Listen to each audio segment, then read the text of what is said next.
नमस्ते किसान भाइयों, मैं विक्रम तोमर आपके अपने फसल समाधान चैनल में आपका स्वागत करता हूं। किसान भाइयों, जैसा कि आप देख रहे हैं, धान का खेत है और धान की बालियां सफ़ेद होकर सूख रही हैं और खींचने पर इसका तना बालियां खींचने पर यह पूरा खिंच जाता है।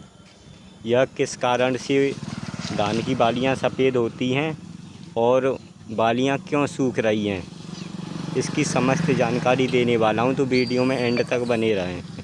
अगर आप धान की खेती करते हैं और आपके धान की बालियां सूख रही हैं या सफ़ेद पड़ रही हैं, तो इस वीडियो में एंड तक बने रहें। इसकी मैं कारगर दवा बताने वाला हूं। पहले तो किसान भाइयों जान लेते हैं धान की बालियां क्यों सूखती हैं।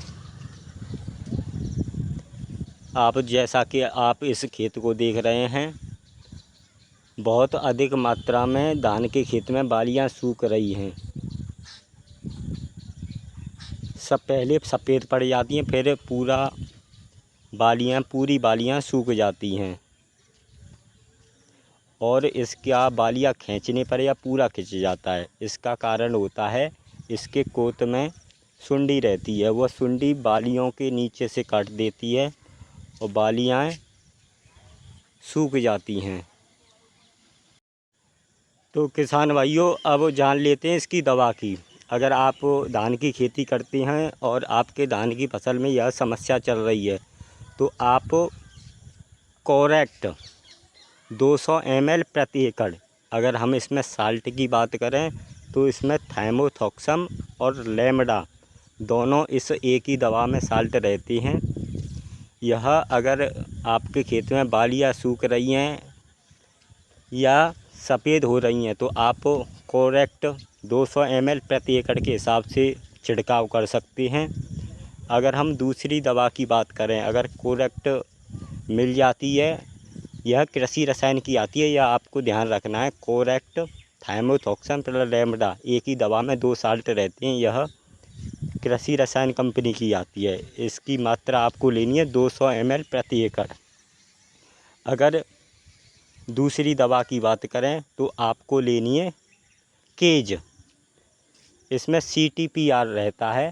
केज ले सकते हैं या कोराजन दवा आती है FMC की, आप उसे भी ले सकते हैं। केज या कोराजन में से आप एक दवा का छिड़काव कर सकते हैं या आप कोरेक्ट 200 ml प्रति एकड़ के हिसाब से जो कृषि रसायन कंपनी की आती है उसका भी छिड़काव कर सकते हैं। केज भी कृषि रसायन कंपनी की आती है। अगर हम इसकी मात्रा या डोज की बात करें तो आपको लेनी है 60 ml प्रति एकड़ के हिसाब से। जो आपके धान में बालियां सूख रही हैं या सफ़ेद पड़ रही हैं, वह समस्या आपके धान से दूर हो जाएगी। धान की फसल में यह समस्या अधिकतर बालियां बनते समय निकलती है और बालियां सूख जाती हैं। तो आप समय रहते हुए या तो आप पहले ही स्प्रे कर सकते हैं। अगर यह समस्या आ गई है तो इसे आप बाद में भी कर सकते हैं। पहली दवा का नाम है कोरेक्ट 200 ml प्रति एकड़ और दूसरी दवा का नाम है केज KAGE, जो कृषि रसायन, दोनों कृषि रसायन कंपनी की आती है। उनका आप छिड़काव कर सकते हैं। धन्यवाद। जय हिंद, जय किसान।